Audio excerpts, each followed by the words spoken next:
Magandang umaga po sa ating lahat. Ay papakita po namin sa inyo kung paano gumawa ng paypay. Ito po ang pagkakagawa ng paypay garden concrete bricks. Ayan. So parehas lang din ang procedure niya nito. Ang ratio ng buhangin, plain tapping sa lahat po ng bricks. So ito po ang bagong design natin ngayon at ipapakita namin sa inyo ang paypay na paggawa ng paypay. Ang tawagin sa amin ito paypay concrete garden bricks. Ayan. Paypay concrete garden bricks. Tingnan natin doon si Kuya. Kaya sa sino pang hindi nakapag-follow ng Facebook page natin, follow na po kayo. Jim Hardware at Kukulamber Balulang Branch, Jim Hardware and Kukulamber Tambo Makasandig Branch, at saka Jim Hardware and Kukulamber Kanituan Branch, at saka sa ating personal Facebook account, Felix Tan Pagikan Jr.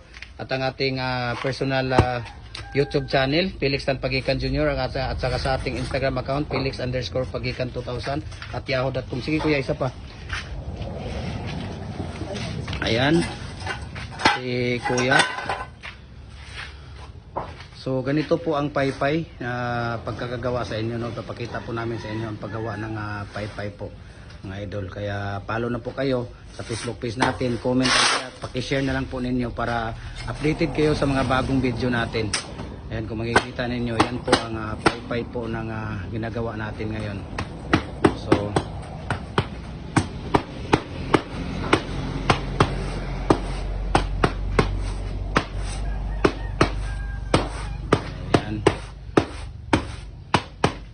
sa ating Instagram account, Felix_Pagikan 2000. Yan po ang paypay nga design po ng ating concrete garden bricks. Ayan, so thank you so much po sa inyong panunood and God bless sa ating lahat. Ayan, so papakita po natin, napakaganda po. Ayan, kung nakikita niyo, napakaganda po ang paypay na design. So ayan, pagka magkaroon ng problema sa toppings, kutsara lang talaga ang kailangan na i-ano siya dyan. Kutsara lang, no? Para mas maganda ang result niya. Ayan. So, thank you so much. And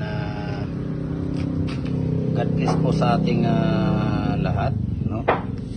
Sa patuloy ninyong sumusuporta sa ating mga vlog, sa ating mga reels. Ayan, so God bless po sa ating lahat. Ayan, ipapakita ko po sa inyo yan.